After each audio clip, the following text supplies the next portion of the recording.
Tuesday night, March 17th, 1947, 9:47 p.m. An abandoned warehouse on the Brooklyn waterfront near the old Navy Yard. Inside that warehouse, 25 men stood in a semicircle. Every single one of them wore a white hood.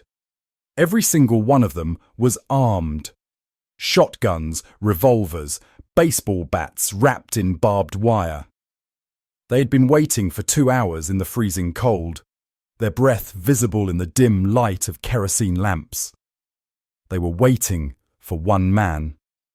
Ellsworth Bumpy Johnson, the king of Harlem, a black man who controlled the most profitable numbers racket in New York City. A man who'd embarrassed them 2 weeks earlier in front of their families, their neighbours, their brothers. Tonight was payoff. Tonight he would die slowly. They had made sure of it. Anonymous message. Neutral location. A fake peace offering. The perfect trap. But there was one problem they hadn't anticipated. Bumpy Johnson had known about this meeting for 3 days. He'd known their exact plans, their exact numbers, and he'd spent 72 hours preparing something they would never expect. Because at exactly 9:47 p.m, Bumpy Johnson walked through that warehouse door. Alone. Unarmed. Dressed in a cream-coloured suit that cost more than most men made in a month.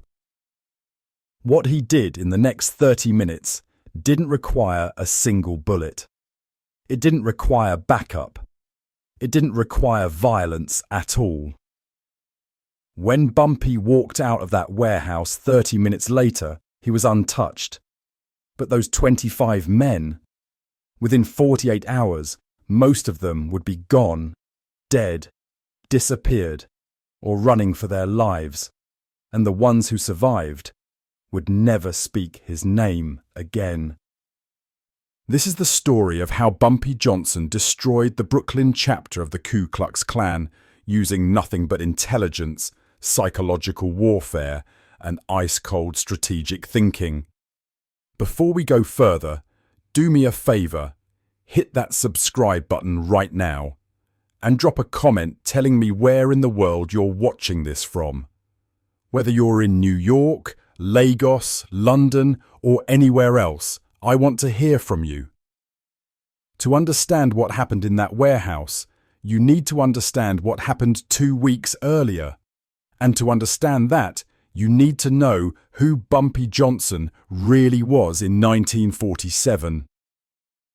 Ellsworth Raymond Johnson, born 1905 in South Carolina, moved to Harlem in 1919 at age 14. By 1947, he was 42 years old and controlled the most sophisticated numbers racket in New York. The Harlem policy game brought in $100 million a year. That's over $1.4 billion in today's money. Bumpy didn't control all of it, but he controlled enough. He worked with the Italian mob when it suited him, fought them when necessary, and always stayed 3 moves ahead. But here's what most people don't know about 1940s New York. The KKK wasn't just in the South. They had a strong presence in Brooklyn, Queens, and parts of the Bronx. In 1947, the New York chapter had approximately 500 active members. Police officers, dock workers, small business owners, politicians. They didn't wear hoods in public, but they controlled neighborhoods. They collected protection money. They ran illegal gambling operations in white neighborhoods, and they'd been eyeing Harlem's numbers racket for years. March 3rd, 1947. 2 weeks before the warehouse meeting. 3 KKK members tried to muscle in on one of Bumpy's collection spots on 145th Street. They came in the middle of the day, no masks, just 3 white men in dark coats carrying axe handles. They walked into Jimmy's policy shop and told Jimmy that from now on, he'd be paying them 40% of his take. Not the Italian families. Not Bumpy Johnson. Them. Jimmy was 67 years old, a grandfather. He'd been running that spot for Bumpy for 15 years. He looked at these three men and said 8 words. "You need to talk to Mr. Johnson about that." One of them hit Jimmy across the face with the axe handle, broke his jaw. 2 teeth scattered across the floor.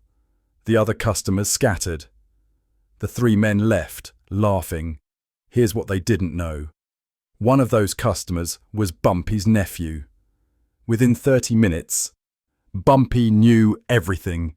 Within 2 hours, he knew the names of all 3 men. Within 4 hours, Bumpy did something nobody expected. He walked into a KKK meeting. No weapons, no backup. 12 hooded men sitting in a basement in Flatbush. Bumpy walked down those stairs in broad daylight, pulled off the hood of the man who'd hit Jimmy, and said 6 words that would echo for years. "You made a very bad mistake." Then he walked out. Nobody stopped him. Nobody could.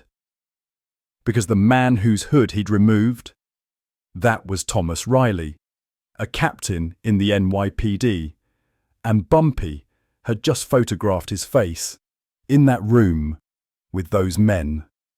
Thomas Riley's career was now in Bumpy Johnson's hands. The KKK couldn't let that stand. They couldn't let a black man walk into their meeting, humiliate their members, and walk away. So they did what desperate men do. They planned an ambush. The message came through a supposed neutral party, an old numbers runner who worked both sides. The message was simple. They want to discuss peace. Warehouse by the Navy Yard. Tuesday night at 10 p.m. Come alone to show good faith. Bumpy received this message on Saturday morning, March the 15th.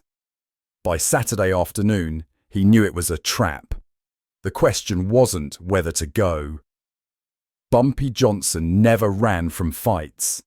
The question was, how do you walk into a room with 25 armed men who want you dead and walk out alive? What they didn't realize was that Bumpy had 3 days to plan, and Bumpy Johnson could do a lot of damage with 3 days. Most men would have gathered an army, brought 50 soldiers, started a war, burned that warehouse to the ground with everyone inside. That's what the KKK expected. That's what they were prepared for. They wanted a gunfight.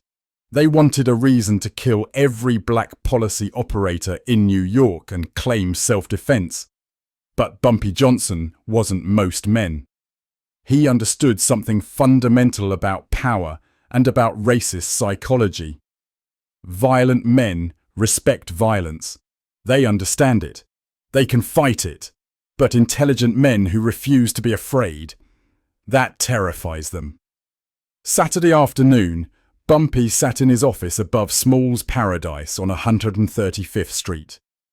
He called in 4 people.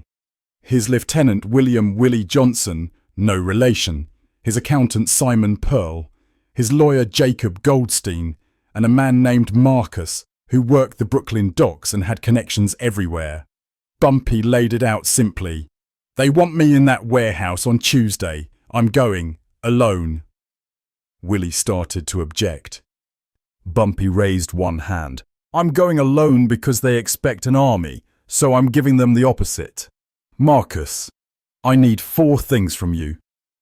What Bumpy outlined over the next 2 hours was so precise, so methodical, that even his most trusted men thought he'd lost his mind. But they knew better than to question Bumpy's strategy. He'd been right too many times. Move 1. Information gathering. Marcus had informants on the Brooklyn docks. 3 men who gambled at policy shops, owed money, needed favors. By Sunday morning, Marcus knew everything. The warehouse location, exactly. The number of men, 25.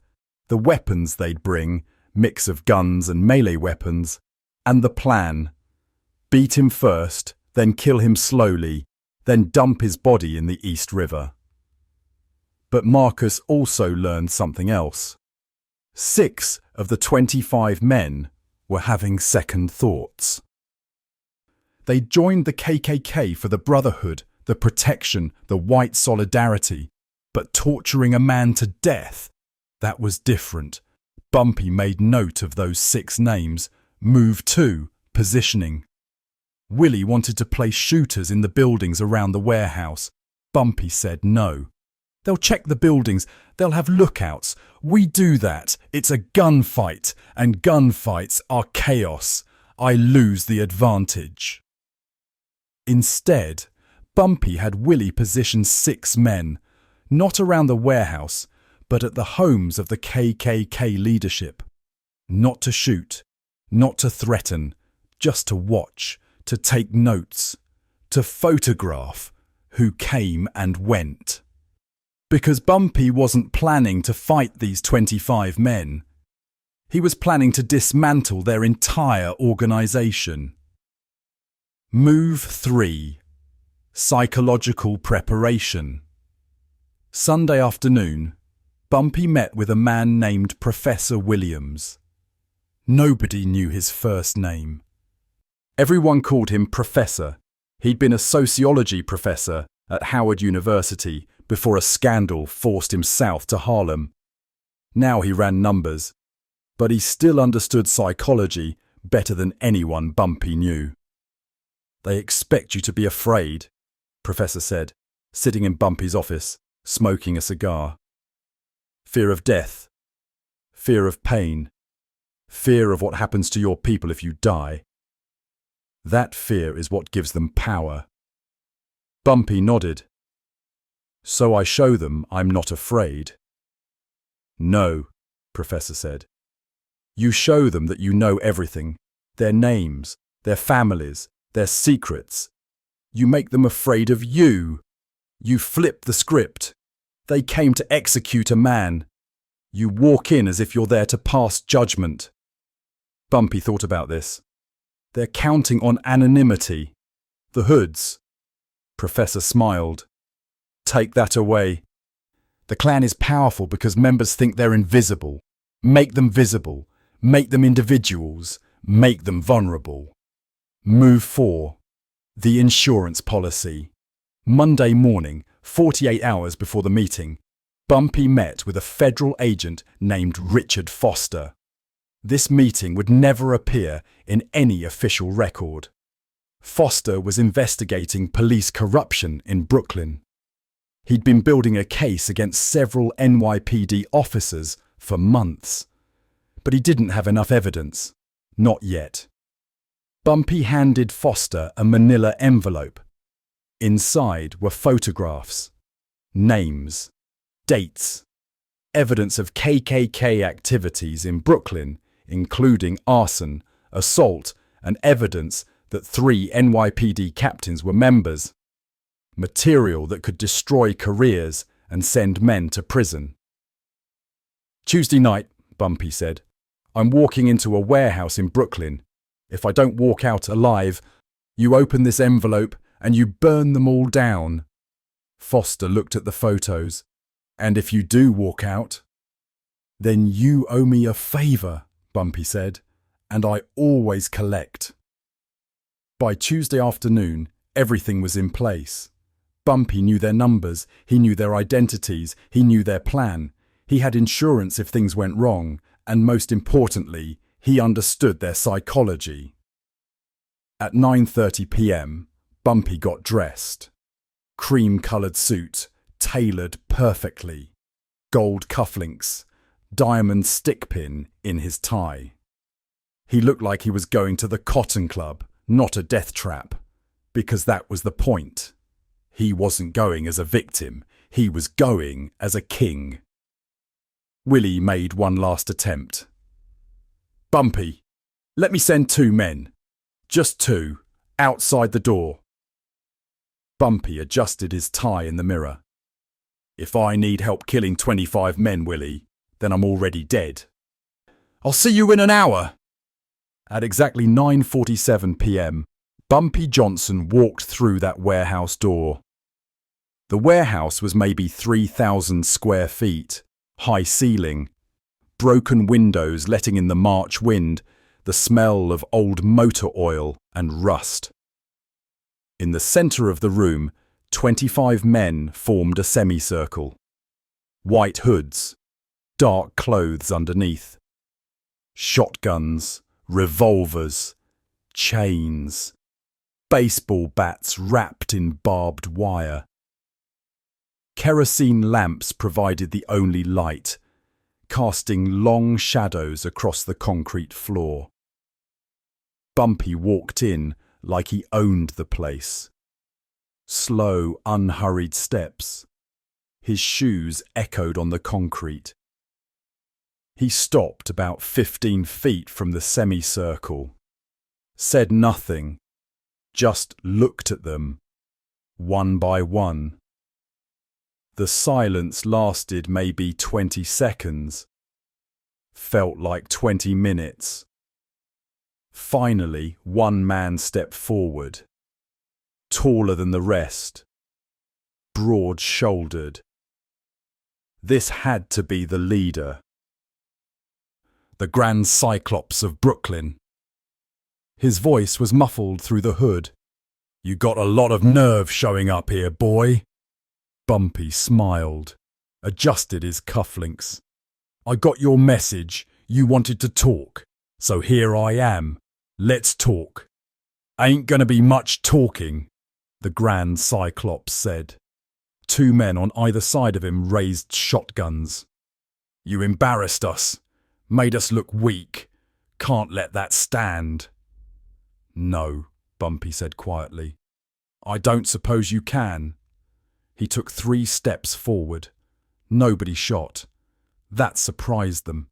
He could see it in their body language, the slight backward lean, the tightening of fingers on weapons. Then Bumpy did something they never expected. "Hello, Thomas," he said, looking at the man third from the left. "How's your wife, Margaret? She know you're here? She know you're in the clan?" The man, Thomas Riley, the NYPD captain, flinched visibly. Bumpy turned to another. "Hello, Joseph. Joseph Calabrese, right? You run that grocery store on Atlantic Avenue. Your daughter's getting married next month. Congratulations." Joseph took a step back. Bumpy looked at a third man. "Hello, Henry. Henry Patterson. You work at the Navy Yard. Crane operator. Your brother James works there too. Good jobs. Hard to get jobs like that. Be ashamed to lose them." The mood in the warehouse shifted. These men had come with anonymity as their shield. Bumpy had just stripped that away. One by one, he'd turned them from faceless members of a movement into individuals with names, families, jobs, vulnerabilities. The Grand Cyclops tried to regain control. "Don't matter if you know names. You ain't leaving here alive." Bumpy smiled.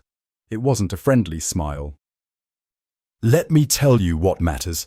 3 days ago, I had 6 men follow you. All of you. They photographed where you live, where your kids go to school, where your wives shop. I know who employs you. I know which priests hear your confessions. I know which bars you drink at. I know everything." He pulled a folded piece of paper from his inside pocket, unfolded it slowly. "Thomas Riley, 412 Bergen Street, wife Margaret, daughter Catherine, age 16, son Thomas Jr., age 12. You've been on the force for 18 years. Good pension coming. Hate to lose that over some clan foolishness." He looked up from the paper. "Joseph Calabrese, your store does good business, but your building is old. Wooden frame construction, real fire hazard, and you got 3 outstanding health code violations. The inspector who keeps overlooking them. He works for me." The warehouse was completely silent now, except for the wind through the broken windows. Bumpy continued, his voice never rising above conversational level. "Henry Patterson, your brother James has a sealed juvenile record. breaking and entering when he was 17. The judge was lenient because it was his first offence. That record disappears when he turns 30 in 3 years, unless someone petitions to have it unsealed. Someone like me. Someone who has friends in the district attorney's office. The Grand Cyclops raised his shotgun. You think we're scared of you? You're one man. I'm not trying to scare you, Bumpy said. I'm telling you facts. Let me tell you another fact. There's a federal agent named Richard Foster. He's been investigating police corruption in Brooklyn. Been trying to build a case but can't get enough evidence. 3 days ago, I gave him everything he needs. Names, photos, dates, evidence of Klan activities including arson, 3 assaults and 2 murders. Evidence that 3 NYPD captains are Klan members. If I don't make a phone call by midnight tonight, Agent Foster opens that file tomorrow morning. Now he had their complete attention. Here's how this works, Bumpy said, his voice still calm, still controlled. I walk out of here. You let me walk. And then you make a choice. You can come after me. You can try again. But if you do, that file opens. Your names go public. Your jobs disappear. Your families find out. The FBI comes knocking. Some of you go to prison. All of you become pariahs in your own neighborhoods. Because I promise you this, I will burn down everything you've built. He paused. Let that sink in. Or, you can leave Harlem alone. You can forget you ever knew my name. You can go back to your lives and we never speak again. You leave my people alone. I leave your people alone. That's the deal. Quick time out. I want to hear from you. What would you have done in Bumpy's position? Walk in alone like this, or bring an army? And where are you watching this from right now? Drop your answer and your location in the comments. The Grand Cyclops lowered his shotgun slightly. And if we refuse? Bumpy buttoned his suit jacket.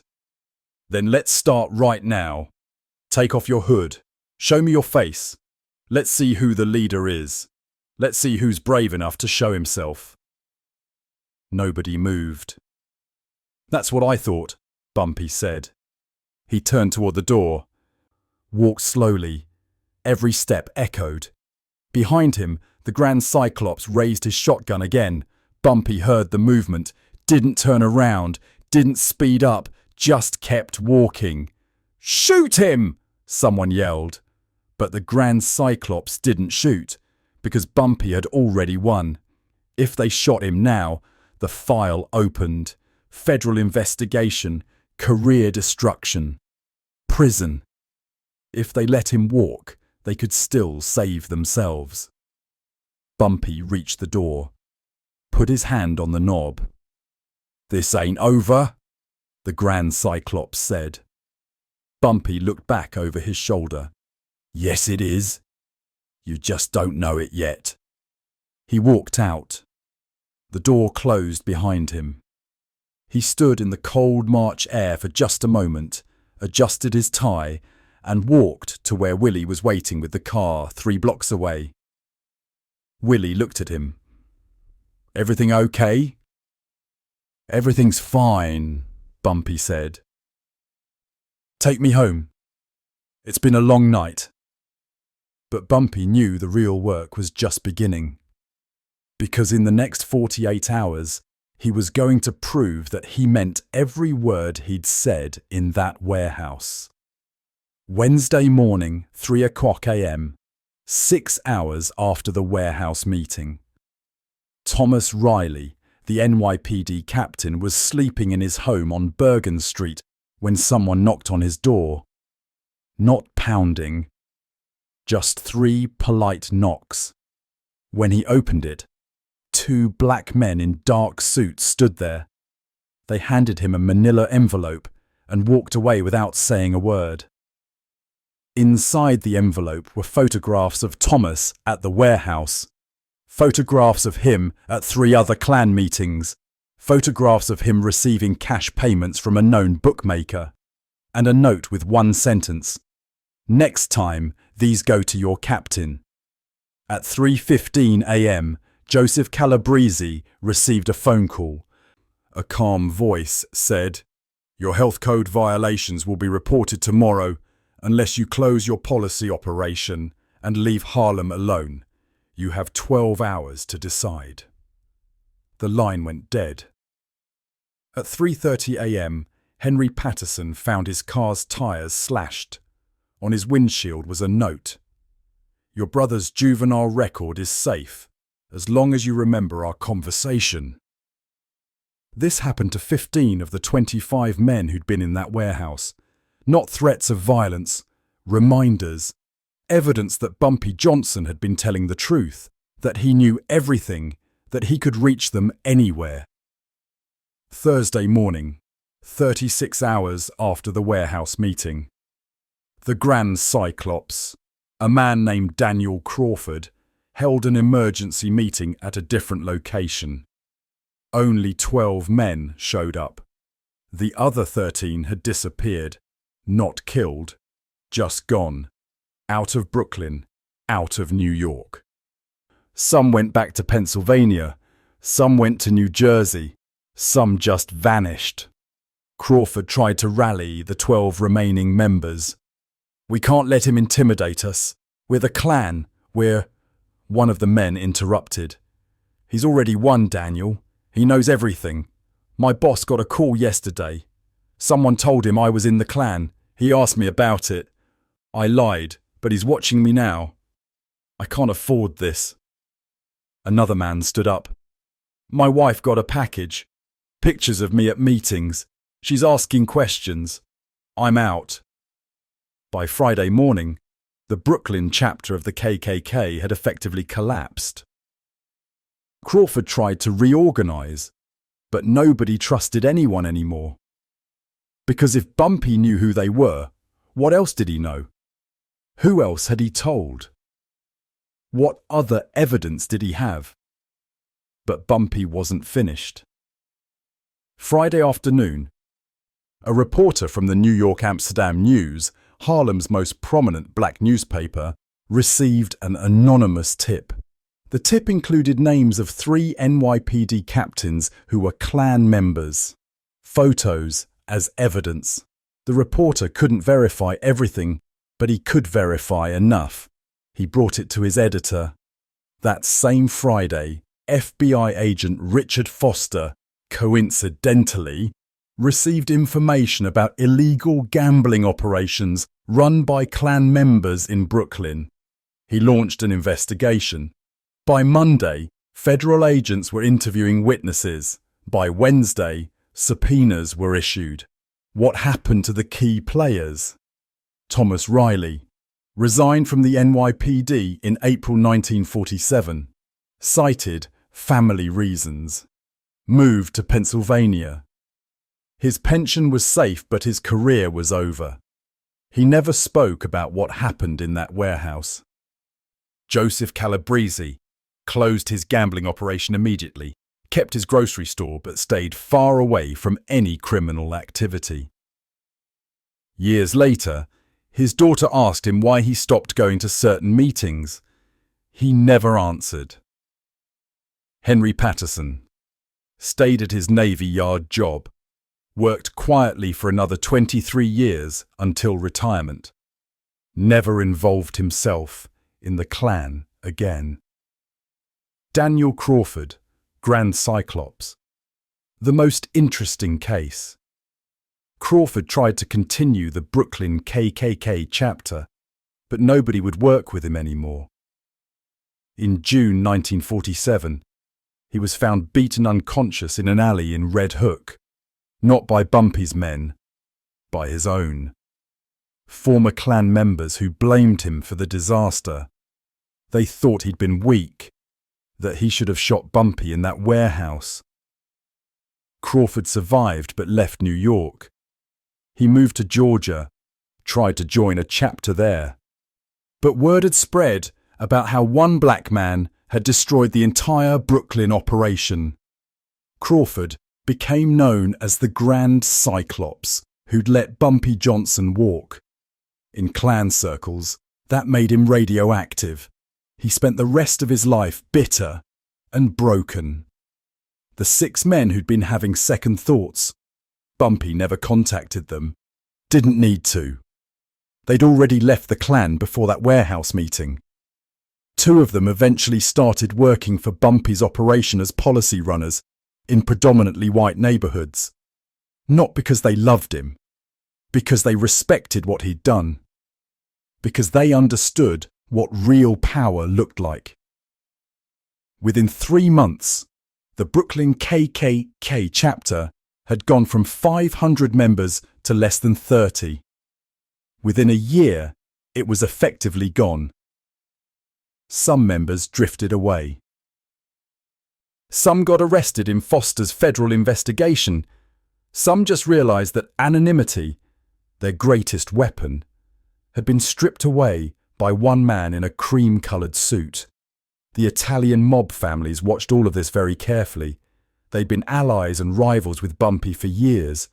What happened in that warehouse changed their calculation. Carlo Gambino, who would later become the most powerful mob boss in America, reportedly said, "Bumpy Johnson is more dangerous with information than we are with an army." Lucky Luciano, even from his exile in Italy, heard the story.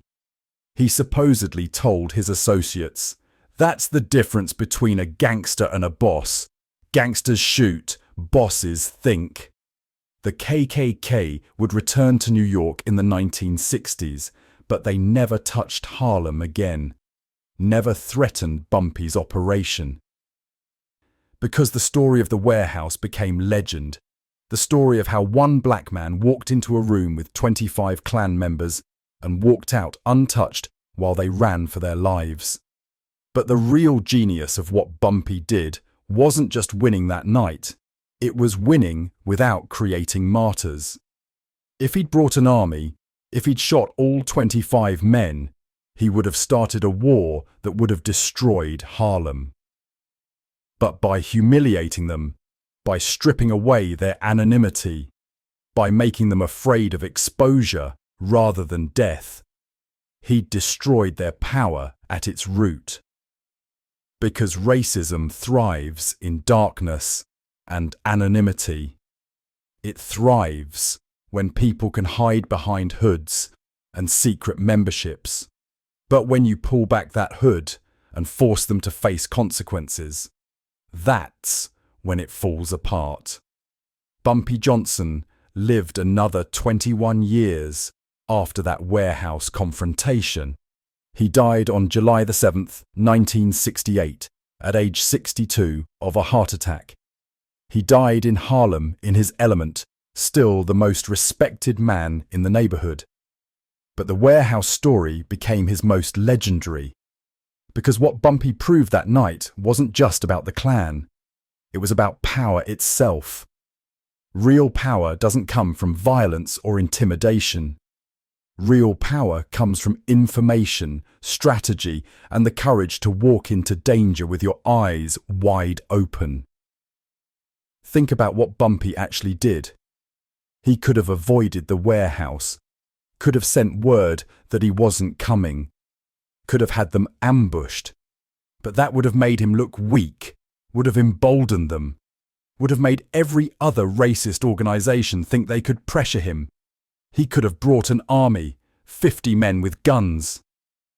Could have turned that warehouse into a shooting gallery, but that creates martyrs, creates revenge cycles, creates exactly the kind of war he wanted to avoid. Instead, he chose the hardest path, walk in alone and win with intelligence. He understood something fundamental about racist psychology.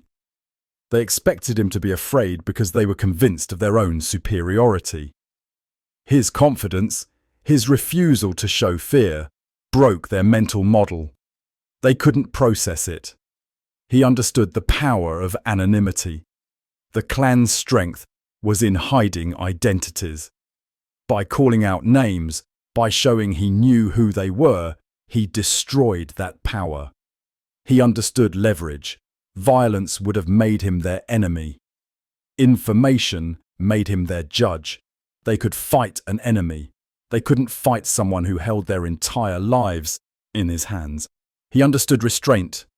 Killing them would have felt satisfying but solved nothing. Humiliating them, dismantling their organization from inside, that was victory.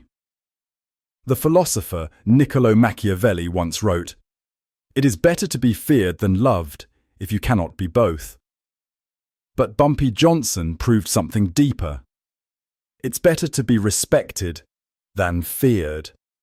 Fear creates resistance. Respect creates power. After the warehouse, Bumpy's reputation changed. Before, he was known as tough, smart, connected. After, he was known as something else, untouchable. Not because bullets couldn't hit him, because he was 3 steps ahead of everyone else, always. The Italian families treated him with more respect. The police gave him wider berth. Even the federal government, which was investigating organised crime throughout the 1950s and 1960s, seemed to understand that Bumpy Johnson operated on a different level. When Bumpy died in 1968, over 2,000 people attended his funeral. Gangsters, politicians, musicians, regular Harlem residents. They came because he protected them. He'd built a numbers racket that employed thousands. He'd kept outside threats away from their community. He'd shown them that black excellence wasn't just about talent or achievement. It was about strategic intelligence. The warehouse story spread beyond New York. It became part of Black American folklore. A story about how one man stood up to organized white supremacy and won without firing a shot. In the 1960s, during the Civil Rights Movement, the story took on new significance. It became an example of how intelligence and preparation could overcome numerical superiority and institutional power. Here's what that story teaches us here in 2026. First, information is the most powerful weapon. Bumpy didn't need guns because he had names, addresses, secrets. Knowledge is power. Second, psychological warfare is more effective than physical warfare. Bumpy didn't touch anyone, but he terrified them. Third, restraint requires more courage than violence. Walking away requires more strength than shooting. Fourth, long-term victory requires long-term thinking. Bumpy didn't just win that night, he ended the threat permanently.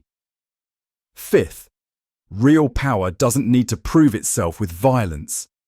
The most dangerous people are the ones who don't need to shout. Bumpy Johnson walked into that warehouse with nothing but his intelligence, his preparation, and his unshakable confidence. He walked out having destroyed an organization that had terrorized people for decades.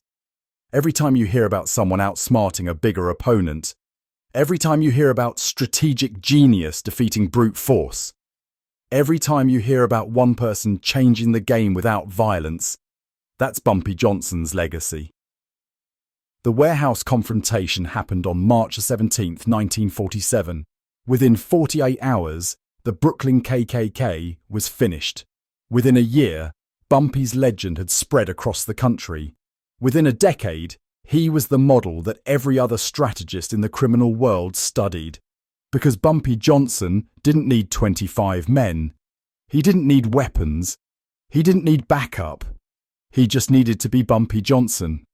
So, let me ask you, what would you have done in Bumpy's position?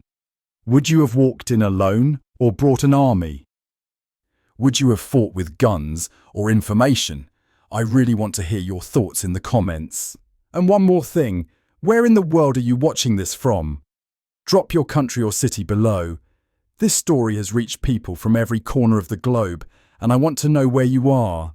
If this story showed you a side of history you never knew before, hit that subscribe button. There are more untold stories coming. Stories of strategy, survival, and the people who changed the game without anyone knowing. Stories that prove intelligence beats violence. Every single time. Because in the end, power isn't about who has the most guns. It's about who has the most information, the best strategy, and the courage to walk into darkness, knowing exactly how they're going to come out into the light.